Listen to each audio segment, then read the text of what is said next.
il les lui offre en présence du peuple de Dieu, de ses parents et de ses amis. Les karaboros, la tenue vestimentaire de l'homme, chemise, blanco-blagna, plus le pantalon. Les outils de travail, la houe d'aba, outils utilisés pour les activités champêtres ou agricoles. En somme, selon la culture karaboro, le karaboro est un cultivateur. Les offrandes contenues dans le panier sont du maïs, des arachides et des ignames. Ce sont les fruits du travail de la terre utilisés pour la sécurité alimentaire.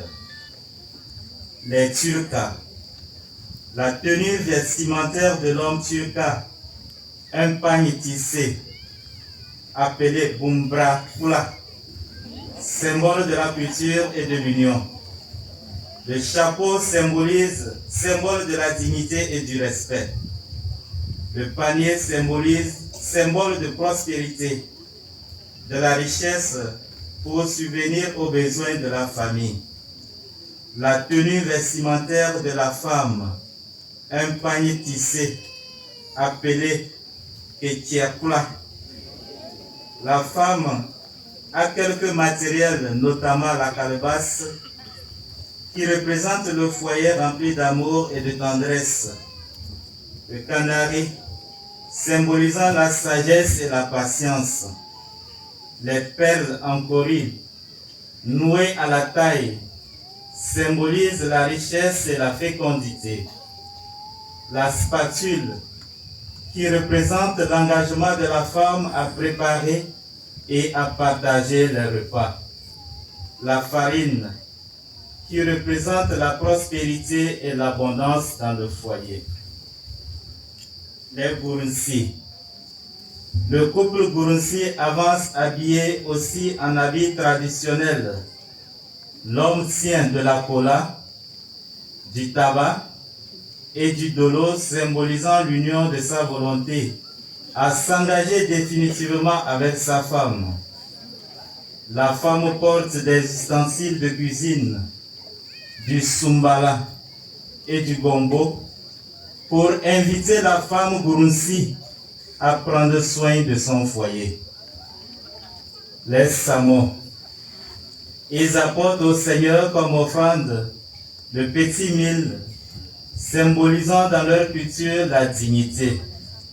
La direction de l'épi symbolise qu'ils n'auront jamais honte. L'offrande du peuple du Gyoro est constituée d'arachides et d'igname dans un panier. Ils servent à accueillir l'étranger avant de lui faire un repas digne. Le panier est un instrument essentiel pour la femme. Elle y met de quoi manger pour conserver.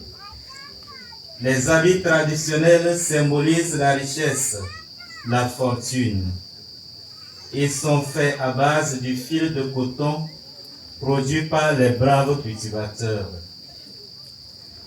Chers frères et sœurs en Christ, aujourd'hui notre marche vers l'autel parle avec le langage de nos traditions. Chaque pas raconte notre histoire, chaque symbole exprime notre foi, et chaque offrande devient une prière vivante qui monte vers Dieu.